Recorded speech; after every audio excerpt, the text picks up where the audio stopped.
Hindenburg ഒരു report പുറത്തു വന്നിട്ട് ദിവസങ്ങൾ ആയി. പക്ഷേ ഇതുവരെയും കേന്ദ്ര സർക്കാർ അക്കാര്യത്തിൽ ഒന്ന് പ്രതികരിക്കാനോ നടപടി സ്വീകരിക്കാനോ തയ്യാറായിട്ടില്ല.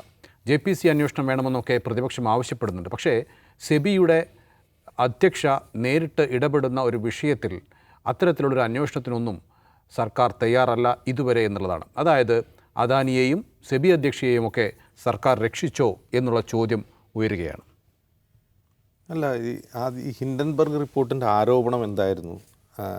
സുപ്രീം കോടതി വരെ എത്തിയ കേസാണുള്ളത്. എന്തായിരുന്നു Hindenburg report? Hindenburg research organisation ഒന്നുമല്ല, അയാൾ ഒരു ഷോർട്ട് സെല്ലറാണ്.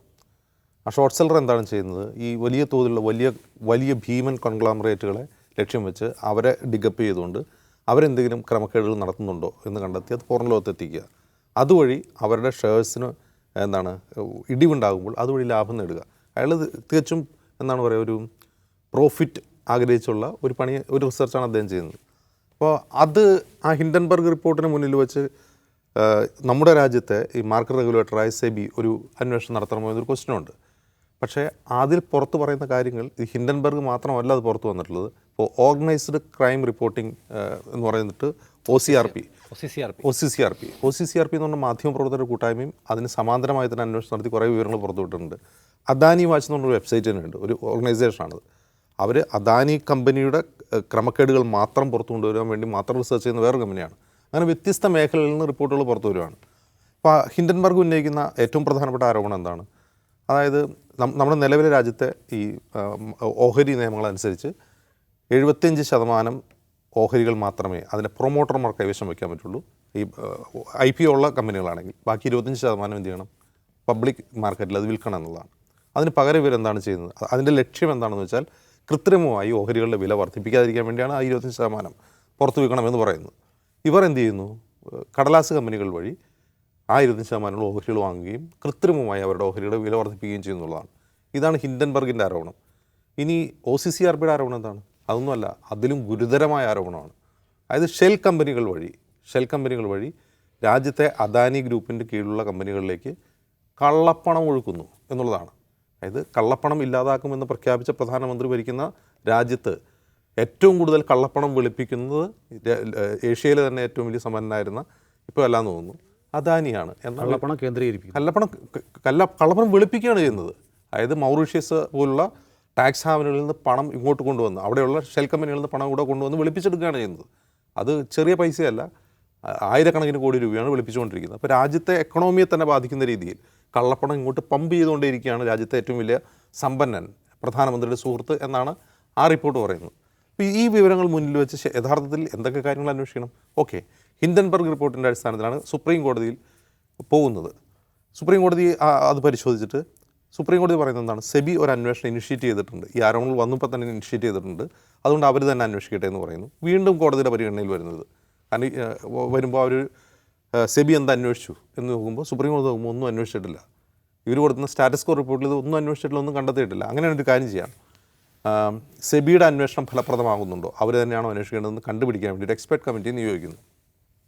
ഈ എക്സ്പെർട്ട് കമ്മിറ്റി കൊടുത്ത റിപ്പോർട്ടിൽ എന്താണ് പറയുന്നത്? എക്സ്പെർട്ട് കമ്മിറ്റി സെബി ഇതുവരെ 18 കേസുകളിൽ 24 കേസ് ആകെ 23 കംപ്ലീറ്റ് ചെയ്തു. ഇനി 1-2 കേസ് കംപ്ലീറ്റ് ചെയ്യാനുണ്ടെന്ന് പറഞ്ഞു. അപ്പോൾ അങ്ങനെ അവർ അന്വേഷിക്കുന്നുണ്ടല്ലോ. ഈ നിമിഷം വരെ അന്വേഷണം പൂർത്തിയായിട്ടില്ല എന്നുള്ളതാണ് പ്രശ്നം. അപ്പോൾ ഇതൊന്ന് ആലോചിച്ച് നോക്കുക. അപ്പോൾ അദാനിക്ക് സുപ്രീം കോടതി ക്ലീൻ ചിറ്റ് കൊടുത്തോ? ഇല്ല. അദാനി അങ്ങനെ പറഞ്ഞത്, അദാനിയുടെ സ്റ്റേറ്റ്മെൻറ്റിൽ അങ്ങനെയായിരുന്നു. ഈ രണ്ടാമത്തെ റിപ്പോർട്ട് വന്നപ്പോൾ സെബി ഇത് അന്വേഷണം പൂർത്തിയാക്കിയോ? ഇല്ല. സെബിക്ക് എന്തുകൊണ്ട് അന്വേഷണം പൂർത്തിയാക്കാൻ കഴിയുന്നില്ല എന്ന ചോദ്യത്തിനുള്ള ഉത്തരമാണ് രണ്ടാം ഹിൻഡൻബർഗ് റിപ്പോർട്ട്. അതിൻ്റെ അർത്ഥം എന്താണ്? സെബിയുടെ അധ്യക്ഷയായിട്ടുള്ള മാധബി പുരി ബുച്ച് ആദ്യമായിട്ടാണ് സെബിയുടെ അധ്യക്ഷ സ്ഥാനത്ത് ഒരു സ്വകാര്യ മേഖലയിൽ നിന്ന് ഒരാൾ വരുന്നത്. അതായത് സെബിയുടെ അധ്യക്ഷ സ്ഥാനത്ത് സാധാരണ റിട്ടയർഡ് IAS ഓഫീസർമാരോ രാജ്യത്ത് തന്നെ പൊതുമേഖല ധനകാര്യ സ്ഥാപനങ്ങളുടെയോ ഓഹരി ഇക്വിറ്റി സ്ഥാപനങ്ങളുടെയൊക്കെ നേതൃത്വം വഹിച്ചിട്ടുള്ള ആളോ അതിൽ എക്സ്പെർട്ടായിട്ടുള്ള ആളുകളെയാണ് അതിലേക്ക് നിയോഗിക്കാറ്. ആദ്യമായിട്ടാണ് ഒരു ബിസിനസ് വുമൺ ഈ സെബിയുടെ അധ്യക്ഷ സ്ഥാനത്ത് വരുന്നത്. അപ്പോൾ 2017 അവർ സെബിയുടെ full time director board member ആവുന്ന സമയത്ത് അവരെന്താണ് ചെയ്തുകൊണ്ടിരുന്നത്? അവരൊരു ഇന്ത്യയിലും സിംഗപ്പൂരിലും 2 കമ്പനികളുണ്ട്. ഭർത്താവിന് സിംഗപ്പൂരിലും അവർക്ക് ഇന്ത്യയിലും. അവരെ പൂർണ്ണ ഓണർഷിപ്പിലുള്ള 99% ഓഹരി അവരുടെ കയ്യിലുള്ളൊരു കമ്പനിയാണത്. അപ്പോൾ ഈ കമ്പനിക്ക് ഈ കമ്പനി കൂടാതെ ഇവരുമായിട്ട് ആ കമ്പനിക്ക് ബ്ലാക്ക് സ്റ്റോൺ എന്ന് പറയുന്ന വിനോദ് അദാനി, അതായത് ഗൗതം അദാനിയുടെ ജ്യേഷ്ഠൻ്റെ ഷെൽ കമ്പനിയാണ് ബ്ലാക്ക് സ്റ്റോൺ. ഷെൽ എന്ന് പറഞ്ഞാൽ മറ്റ് ഓഫ് ഷോറിലുള്ളൊരു കമ്പനിയാണ്. ആ കമ്പനിയുമായി ഇവർക്ക് ബന്ധമുണ്ട്, ഇവർക്ക് ഇൻവെസ്റ്റ്മെൻ്റ് ഉണ്ട് അതിൽ എന്ന് ആണ് ഹിൻഡൻബർഗിൻ്റെ ഒരാരോപണം. ആലോചിച്ച് നോക്കുക, അദാനി ഗ്രൂപ്പുമായി ബന്ധമുള്ള ഒരു കമ്പനിയിൽ, ഓഫ് ഷോർ കമ്പനിയിൽ ഇവർക്ക് ഇൻവെസ്റ്റ്മെൻ്റ് ഉണ്ട് എന്ന് ഹിൻഡൻബർഗ് ആരോപിക്കുന്നു. അതുകൂടാതെ ഇന്ന് പുറത്തു വന്നൊരു വാർത്ത, ഇപ്പോൾ സെബിയുടെ ചെയർപേഴ്സൺ ആയിട്ടിരിക്കുമ്പോൾ അവർക്ക് മറ്റു വരുമാനം ഉണ്ടാകാൻ പാടില്ല.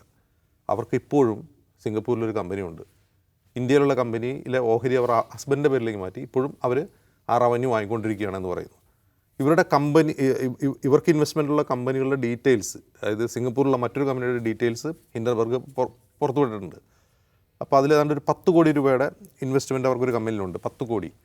അപ്പോൾ അതിൻ്റെ സോഴ്സ് അവിടെ സിംഗപ്പൂർ കമ്പനിയാണ്. അപ്പോൾ അവിടെ സോഴ്സ് അവർക്ക് എവിടെ നിന്നാണ് ഈ 10 കോടി കിട്ടിയെന്നുള്ളത് രേഖപ്പെടുത്തുന്നത്. അത് അവരുടെ സാലറി എന്നാണ് പറയുന്നത്. 10 കോടി രൂപ സാലറിയിൽ നിന്ന് അവർക്ക് 10 കോടി രൂപ ഇൻവെസ്റ്റ് ചെയ്യാൻ പറ്റുന്നത് എങ്ങനെയെന്ന് ചോദ്യം ഹിൻഡൻബർഗ് ഉന്നയിക്കുന്നു. അവർ ആ സമയത്ത് ഒരു സെബി ഡയറക്ടർ ബോർഡ് മെമ്പർ എന്ന നിലയിൽ അവർക്ക് കിട്ടുന്ന സാലറിയും ഈ 10 കോടിയും തമ്മിൽ താരതമ്യമ്പോൾ അവർക്ക് ലഭിച്ചിരുന്ന ആ കാലയളവിൽ ലഭിച്ചിരുന്ന സാലറിയുടെ 4 ഇരട്ടിയാണ് അവരവിടെ നിക്ഷേപിച്ചിട്ടുള്ളത്. ഇനി മൂന്നാമത്തെ കാര്യം, ഇവർ സെബി അധ്യക്ഷയായി നിയമിക്കപ്പെട്ടപ്പോൾ ഈ പറയുന്ന ഗൗതം അദാനി അവരുടെ വീട്ടിൽ പോയി കണ്ടു, സന്ദർശിച്ചു. എങ്ങനെയാണ് ഒന്ന് ആലോചിച്ച് നോക്കുക. മാർക്കറ്റ് റെഗുലേറ്ററാണ് സെബി. അതായത് ഈ വലിയ കമ്പനികൾ, എല്ലാ കോർപ്പറേറ്റ് കമ്പനികളെയും റെഗുലേറ്റ് ചെയ്യുന്ന, അവരെ നിരീക്ഷിക്കുന്ന, അവർക്കെതിരെ ആരോപണം വന്നാൽ അന്വേഷിക്കുന്ന ഒരു സ്ഥാപനമാണ് സെബി. അപ്പോൾ 2007 മുതൽ DRI തുടങ്ങി സെബി വരെ പല ഏജൻസികൾ അദാനി ഗ്രൂപ്പിൻ്റെ മാൽ പ്രാക്ടീസസ്, അവരുടെ കള്ളപ്പണം വെളുപ്പിക്കൽ മുതൽ അവരുടെ ഓഹരി വിപണിയിലെ കൃത്രിമത്വം മുതൽ അന്വേഷിച്ചുകൊണ്ടേയിരിക്കുകയാണ്. ഇതൊരു പുതിയ ആരോപണമല്ല. അദാനിക്കെതിരെ നിരവധി ആരോപണങ്ങളുണ്ട്. അവരുടെ സ്ഥാപനങ്ങളിൽ DRI റെയ്ഡ് നടത്തിയിട്ടുണ്ട്. അങ്ങനെ ഒരുപാട് ആരോപണങ്ങൾ നേരിടുന്ന ഒരു കമ്പനിയുടെ ചീഫ് എന്തിനാണ് സെബി ചീഫ് സ്ഥാനമേൽക്കുമ്പോൾ പോയി കണ്ട് സന്ദർശിച്ചിട്ടുണ്ട്. അപ്പോൾ ഒന്ന്, അദാനി ഗ്രൂപ്പിൻ്റെ ഓഫ് ഷോർ കമ്പനിയിൽ, അവരുമായി ബന്ധമുള്ള ഓഫ് ഷോർ കമ്പനിയിൽ സെബി ചീഫിന് ഇൻവെസ്റ്റ്മെൻ്റ് ഉണ്ട്. 2, അവർ സെബി മെമ്പറായിരിക്കുമ്പോഴും സെബി ചീഫ് ആയതിനു ശേഷവും അവർക്ക് ഓഫ് ഷോർ കമ്പനിയിൽ അവർക്ക് വേറെ നിക്ഷേപമുണ്ട്. അവർക്ക് കണക്കിൽപ്പെടാത്ത, അതായത് സംശയകരമായ വരുമാനം അവർക്കുണ്ട്. ഇങ്ങനെയൊരു സെബി ചീഫ് അദാനിക്കെതിരെ അന്വേഷിച്ചിട്ട് എന്ത് കണ്ടെത്താനാണ്? ഒന്നും കണ്ടെത്താൻ പോകുന്നില്ല. അവർ അന്വേഷണം പൂർത്തിയാവാനും പോകുന്നില്ല. അപ്പോൾ ഇതിനർത്ഥം അദാനി വിശുദ്ധനാക്കപ്പെട്ടു എന്നോ, അദാനി കുറ്റമുക്തനാക്കപ്പെട്ടു എന്നോ, ഈ നാളെ ഈ സെബി ചീഫ് മാറി വേറൊരാൾ വന്നാൽ ഈ അദാനി പിടിക്കുമെന്നല്ല. കാരണം ഇവർക്ക് അദാനി ഗ്രൂപ്പിൽ നമുക്കറിയാവുന്ന പോലെ അതിശക്തമായ പൊളിറ്റിക്കൽ പാട്രണേജ് ഉണ്ട്. ആ പൊളിറ്റിക്കൽ പാട്രണേജ് ഉള്ളിടത്തോളം കാലം ഏത് ഏജൻസി അന്വേഷിച്ചാലും അവർക്കൊന്നും കണ്ടെത്താൻ കഴിയില്ല. അപ്പോൾ നമുക്ക് സ്വാഭാവികമായി വരുന്നൊരു ചോദ്യമുണ്ട്. അപ്പോൾ സുപ്രീം കോടതി എന്നെടുക്കുകയാണെന്ന്, ഈ കേസ് പരിഗണിച്ചുകൊണ്ട് സുപ്രീം കോടതി ഏറ്റവും അവസാനം നടത്തിയൊരു നിരീക്ഷണമുണ്ട്. ചില കാര്യങ്ങളിൽ സുപ്രീം കോടതി എക്സ്പെർട്ടൈസ് ഉണ്ടാവില്ല. ഇപ്പോൾ ഉദാഹരണത്തിന് കോർപ്പറേറ്റ് കാര്യങ്ങളിൽ ഞങ്ങൾ നിയമവിദഗ്ധർ എന്ന് മറുപടി പറയാനാണ്. അത് അന്വേഷിക്കേണ്ടതും അതിൽ റെഗുലേറ്റ് ചെയ്യേണ്ടതും സർക്കാർ തന്നെ അസൈൻ ചെയ്തിട്ടൊരു ബോഡിയാണ്, അവരാണ് അത് ചെയ്യേണ്ടത്. നമുക്കറിയാത്തൊരു കാര്യങ്ങൾ നമുക്ക് സുപ്രീം കോടതിക്ക് ചെയ്യാൻ കഴിയുക അതിനൊരു എക്സ്പെർട്ട് കമ്മിറ്റിയോട് കാര്യങ്ങൾ ചോദിച്ച് മനസ്സിലാക്കുക എന്നുള്ളതാണ്. ഈ കേസിൽ ഒരു എക്സ്പെർട്ട് കമ്മിറ്റി നിശ്ചയിച്ചിരുന്നു. ആ എക്സ്പെർട്ട് കമ്മിറ്റിയിൽ സോംശേഖർ സുന്ദരേശൻ എന്ന് പറയുന്നൊരു അഭിഭാഷകൻ കൂടിയുണ്ട്. ഇദ്ദേഹത്തിൻ്റെ കഥ വളരെ കൗതുകകരമാണ്. ഇദ്ദേഹത്തെ ബോംബെ ഹൈക്കോടതി ജഡ്ജിയാക്കണം എന്ന് സുപ്രീം കോടതി കൊളീജിയം നേരത്തെ ശുപാർശ ചെയ്തിരുന്നു. അദ്ദേഹത്തെ ആക്കാൻ പറ്റില്ല എന്ന് പറഞ്ഞ് കേന്ദ്ര സർക്കാരും സുപ്രീം കോടതി കൊളീജിയം തമ്മിൽ മാസങ്ങൾ നീണ്ട വാക്പയറ്റ് നടന്നതാണ്. നമുക്കറിയാം സുപ്രീം കോടതി കൊളീജിയം പ്രമേയം പാസ്സാക്കിയതൊക്കെ. ആരാണ് ഈ സുന്ദരേശൻ എന്ന് വെച്ചാൽ, സുന്ദരേശൻ ഇന്ന് ഇന്ത്യയിൽ ഏറ്റവും അവൈലബിൾ ആയിട്ടുള്ള കോർപ്പറേറ്റ് നിയമത്തിലെ നിഷ്ണാതനായൊരു അഭിഭാഷകനാണ്. അദ്ദേഹത്തിൻ്റെ എക്സ്പെർട്ടൈസ് അതിലാണ്. അപ്പോൾ പ്രത്യേകിച്ച് അദ്ദേഹം ബോംബെ ഹൈക്കോടതിയിൽ പ്രാക്ടീസ് ചെയ്യുന്നുണ്ട്. കോർപ്പറേറ്റുകളുടെ ഒരു ആസ്ഥാനം ബോംബെ ആയതുകൊണ്ടും അദ്ദേഹത്തിന് വലിയ എക്സ്പെർട്ടൈസ് അതിലുണ്ട്. അപ്പോൾ ഇദ്ദേഹത്തെ എന്തിന് കോടതിയിലേക്ക് കൊണ്ടുവരണം എന്നതിനെക്കുറിച്ച് കൊളീജിയം അന്ന് പ്രമേയത്തിലൊരു കാര്യം പറയുന്നുണ്ട്. ഇത്തരം വിഷയങ്ങളിൽ പണ്ഡിതരായിട്ടുള്ള അഭിഭാഷകർ ജഡ്ജിമാരാവുന്നത് നല്ലതാണ്. പ്രത്യേകിച്ചും ഇത്തരം കേസുകൾ വരുമ്പോൾ അത് പരിഗണിക്കുന്ന ജഡ്ജിക്ക് അതിനെക്കുറിച്ച് നോളജ് ഉണ്ടാവണമെന്നില്ല. അപ്പോൾ അത് വിധികളെ സ്വാധീനിക്കും. അത്തരം ആളുകൾ ജഡ്ജിമാരായി വരണമെന്ന് പറഞ്ഞിട്ടുണ്ട്. ഇതേ ആൾ തന്നെയാണ്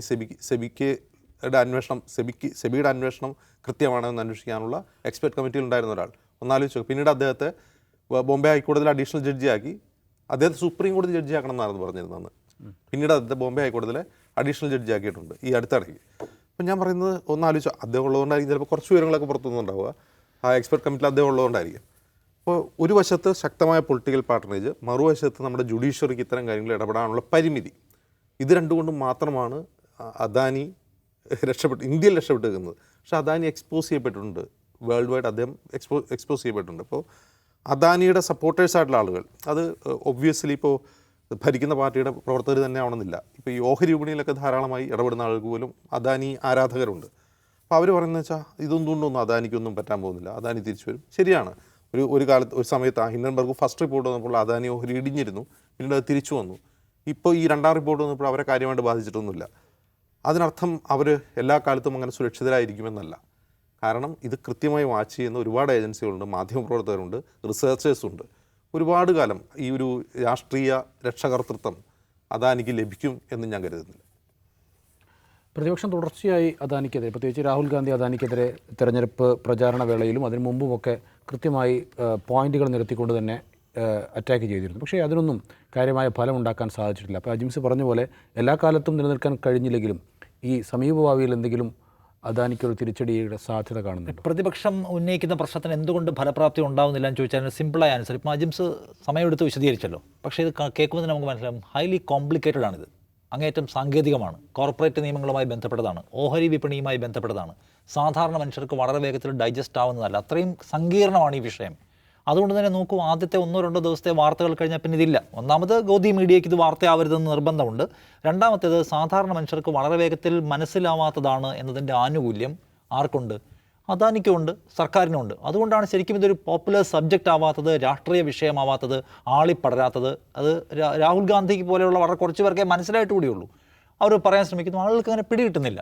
ഓക്കെ, അപ്പോൾ നമ്മൾ വെറുതെ സിമ്പിളായിട്ട് മനസ്സിലാക്കാൻ ശ്രമിച്ചാൽ നോക്കൂ, അദാനി ലോകത്തെ ഏറ്റവും 3ാമത്തെ കോടീശ്വരനായി വളർന്നു വന്ന ആളാണ്, ഇന്ത്യയിലെ ഏറ്റവും വലിയ കോടീശ്വരൻ. പക്ഷേ അങ്ങനെ പറയുമ്പോഴും അദാനിയുടെ കമ്പനികൾക്ക് ആകെ ഉള്ള കടത്തിൻ്റെ കണക്കെടുത്താൽ റിപ്പോർട്ട്സ് പറയുന്നു 2 ലക്ഷത്തി സംതിങ്, അത് 2 ലക്ഷത്തി 1 മറ്റോ ആണ് കോടി രൂപ, 2 ലക്ഷം കോടി രൂപയുടെ കടം അദാനിയുടെ വിവിധ കമ്പനികൾക്കുണ്ട്.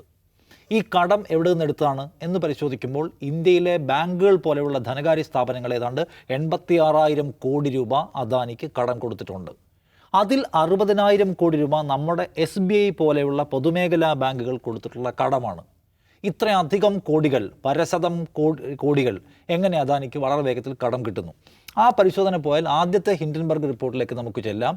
അതായത് നേരത്തെ അജിംസ് പറഞ്ഞ പോലെ ലിസ്റ്റ് ചെയ്യപ്പെട്ട ഒരു കമ്പനി 75% മാത്രമേ ഹോൾഡ് ചെയ്യാൻ പാടുള്ളൂ, ബാക്കി 25% വിപണിയിൽ ഉണ്ടായിരിക്കണം നിയമം ഉണ്ടായിരിക്കെ വിദേശത്തെ കമ്പനികൾ വഴി അദാനി തന്നെ ഇത് വാങ്ങിക്കൂട്ടുകയാണ്.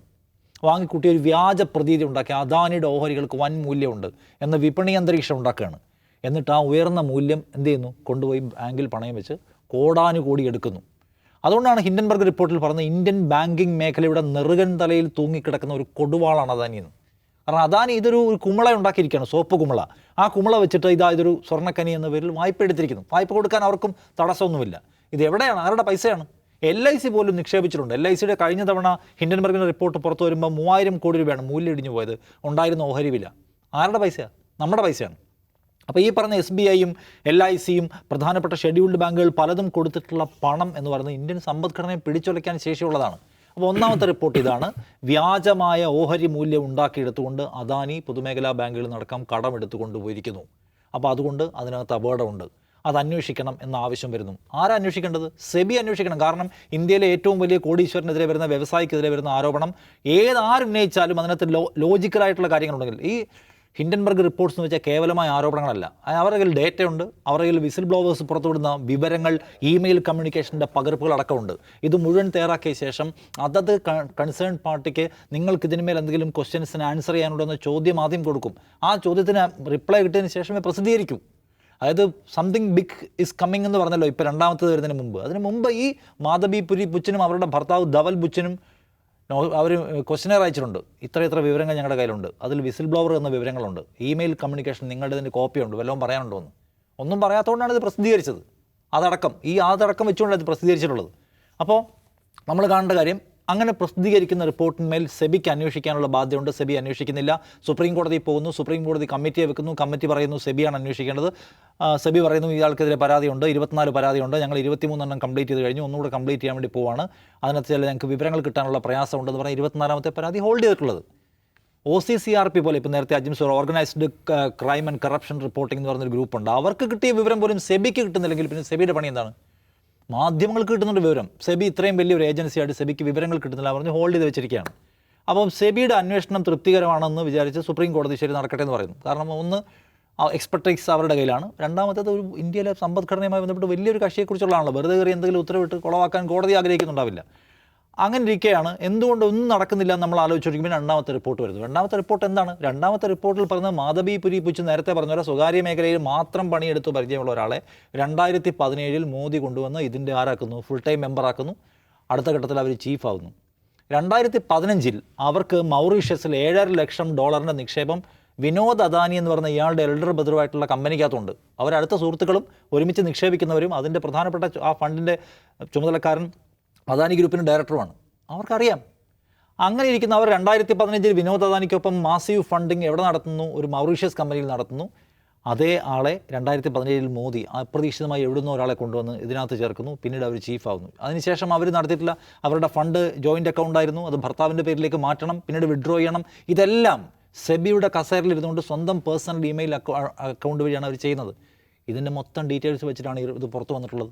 പിന്നെ അവരുടെ ഭർത്താവ് ഈ പറഞ്ഞ ബ്ലാക്ക് സ്റ്റോൺ എന്ന് പറഞ്ഞ ഏജൻസിയുടെ സീനിയർ അഡ്വൈസർ ആയിരിക്കും. ആ ഏജൻസിക്ക് വേണ്ടി സെബി ചെയ്തു കൊടുത്തിട്ടുള്ള നടത്തിയ പ്രചാരണങ്ങളുടെ വിവരങ്ങൾ, അതുവഴി ആ ബ്ലാക്ക് സ്റ്റോൺ എന്ന് പറഞ്ഞ ഏജൻസി ഉണ്ടാക്കിയ നേട്ടങ്ങൾ, ഇതെല്ലാം ലിസ്റ്റ് ചെയ്തിട്ടാണ് വിവരം പുറത്തു വന്നിട്ടുള്ളത്. അപ്പോൾ നമ്മളെന്താ കണ്ടത്? വേലി വിളവ് തിന്നുകയാണ്. സെബി എന്തുകൊണ്ട് അദാനിക്കെതിരായ കാര്യം അന്വേഷിക്കുന്നില്ല എന്ന് ചോദിച്ചാൽ, സെബിയുടെ തലപ്പത്തിരിക്കുന്ന മാധവിപുരി ബുച്ചിന് എന്താണ് മൗറീഷ്യത്തിലെ ഇടപാട്, എന്താണ് ഈ പറഞ്ഞ ബെർമുഡയിലെ ഇടപാട്, എന്താണ് കള്ളപ്പണ ഇടപാട്, ആർക്കൊക്കെയാണ് കാശുള്ളത്, ഇതുവഴിയാണ് വരുന്നതിനെക്കുറിച്ചൊക്കെ നല്ല ധാരണയുള്ള ഇൻവെസ്റ്റ്മെൻറ്റുകൾ എവിടെയൊക്കെ ഉണ്ട്, അദാനിയുടെ ആരൊക്കെ പൈസ കൊണ്ട്, എല്ലാം അവർക്കറിയാം. എന്നിട്ട് അവരതിൻ്റെ തലപ്പത്തിരിക്കുകയാണ്. 2015 വിനോദ് അദാനിക്കൊപ്പം അവിടെ ഇൻവെസ്റ്റ്മെൻറ്റ് തുടങ്ങി അവർ 2017 ഇവിടെ സെബിയിൽ വരണമെങ്കിൽ ആരായിരിക്കും ആ തീരുമാനം എടുത്തിട്ടുണ്ടാവുക? ആ തീരുമാനം എടുത്ത് സ്വാഭാവികമായ അദാനിയാണ്. മോദി അത് താഴെ ഒപ്പിട്ട് കൊടുത്തു എന്നുള്ളതാണ് നമ്മൾ കാണേണ്ടത്. ഗുരുതരമായ ഒരു ആരോപണം ഇന്ത്യയിലെ ഒരു കോടീശ്വരനെതിരെ വരുന്നു. ഇന്ത്യയിലെ ഏതൊരു കോടീശ്വരനല്ല, ആ കോടീശ്വരൻ എന്ന് പറഞ്ഞാൽ നമ്മുടെ ബാങ്കിൽ നിന്ന് കോടാനുകോടി കടമെടുത്തിട്ടുള്ളതാണ്. എത്ര പേര് പൈസ അങ്ങ് അടിച്ചുകൊണ്ട് പോയെന്ന് നമുക്കറിയാമല്ലോ. കോടാനുകോടി അടിച്ചുകൊണ്ട് പോയവർ. അത്ര സീരിയസ് ആയിട്ടുള്ള കേസാണ് അത്. ഇപ്പം എന്താണ്, നേരത്തെ അജിംസ് പറഞ്ഞ മാധവിപുരി ബുച്ചിനെ മാറ്റിയ വേറൊരാളെ മോദി കൊണ്ടുവരും. അവരന്വേഷിച്ചാൽ നോക്കുമോ? മോദി കൊണ്ടുവരുന്ന ഒരാൾ. അപ്പം അന്വേഷിക്കേണ്ടത് ഈ രാജ്യത്തെ പ്രതിപക്ഷത്തിന് കൂടി വിശ്വാസമുള്ള ഒരു ജോയിൻറ്റ് പാർലമെൻ്ററി കമ്മിറ്റി അന്വേഷിക്കണം. വാട്ട്സ് ഹാപ്പനിങ് ഇൻസൈഡ് എന്ന് പറഞ്ഞ സംഗതി മനസ്സിലാവണമെങ്കിൽ അത് മോദി സമ്മതിക്കില്ല. അന്വേഷിച്ചാൽ എല്ലാവർക്കും എല്ലാം മനസ്സിലാവും. അങ്ങനെ വന്നാൽ അദാനി വീഴും. അദാനിയെ ബുദ്ധിമുട്ടിക്കാൻ മോദി ആഗ്രഹിക്കുന്നില്ല എന്നതാണ്. നമ്മുടെ വ്യവസായ മേഖലയെ തകർക്കുകയാണ്, ഇന്ത്യയുടെ സമ്പദ്ഘടനയെ തകർക്കാനാണ് ഈ വിദേശ ഗൂഢശക്തികളുടെ ശ്രമം. അതിൻ്റെ കൂടെയാണ് പ്രതിപക്ഷം എന്നൊക്കെ പറഞ്ഞാൽ. ഹിൻഡൻബർഗ് വേറെ ഒരുപാട് രാജ്യത്തെ ആളുകളെ ഇങ്ങനെ ബുദ്ധിമുട്ടിച്ചിട്ടുണ്ട്. അവരുടെ രാജ്യത്ത് തന്നെ ആളുകളെ ഏറ്റവും കൂടുതൽ അമേരിക്കയെക്കുറിച്ചാണ് റിപ്പോർട്ട്സ് പുറത്തു വിട്ടുള്ളത്. അപ്പോൾ അവർക്കങ്ങനെ രാജ്യങ്ങളോടല്ല, അവർക്ക് ഈ പറഞ്ഞ വിപണിക്കകത്ത് താല്പര്യങ്ങളുണ്ട് എന്ന് കാണണം. എന്ത് മാത്രമല്ല, ഇപ്പം വ്യവസായ മേഖലയെക്കുറിച്ച് ആണ് അദാനിയെ പറഞ്ഞാൽ നമ്മുടെ വ്യവസായ മേഖല തകരുകയാണ്. കഴിഞ്ഞ ലോക്സഭാ തെരഞ്ഞെടുപ്പ് പറഞ്ഞ അദാനി ട്രക്ക് കണക്കിന് പൈസ ആർക്കോട്ട് കൊടുക്കുന്നതാണ്, രാഹുൽ ഗാന്ധി കൊടുക്കുമെന്ന് പറഞ്ഞ ആളാണ്. വ്യവസായിക്ക് ഇത്ര വേദന ഉണ്ടെങ്കിൽ പറയുമോ? ഇന്ത്യയിൽ എന്തുമാത്രം വ്യവസായികളെ ഇല്ലാത്തതും ഉള്ളതുമായിട്ടുള്ള കേസിലെടുത്ത് ഏജൻസികൾ വേട്ടയാടി. അപ്പോൾ വ്യവസായികളുടെ ആരോഗ്യത്തെക്കുറിച്ച് മോദിക്ക് കൺസേൺ ഉണ്ടായില്ല. ഇത് വ്യാജം പറഞ്ഞ് അദാനിയെ രാഷ്ട്രത്തിൻ്റെ പ്രതിരൂപമാക്കുക, രാഷ്ട്രത്തിനെതിരായിട്ടുള്ള ആക്രമണം അദാനിക്കെതിരെ എന്ന് പറഞ്ഞ് സ്ഥാപിക്കാനുള്ള ശ്രമമാണ്. ഞാൻ പറയുന്നത് നിർഭാഗ്യവശാൽ നമ്മുടെ രാജ്യത്തിനൊരു പ്രധാനപ്പെട്ട വിഷയമായി മാറിയിട്ടില്ല. പ്രതിപക്ഷത്തിനാവട്ടെ പൂർണ്ണ സ്വരത്തിലും പൂർണ്ണ സമയവും അതിൽ നിൽക്കാൻ കഴിയുന്നില്ല എന്ന ദൗർഭാഗ്യമുണ്ട്. ഒന്നും സംഭവിക്കാനൊന്നും പോകുന്നില്ല, പക്ഷേ സംഗതി ഗൗരവമാണ്. പ്രതിപക്ഷം വിഷയം വിട്ടിട്ടില്ല എന്നാണ് നമ്മൾ മനസ്സിലാക്കുന്നത്. എന്തായാലും കാത്തിരുന്ന് കാണാം.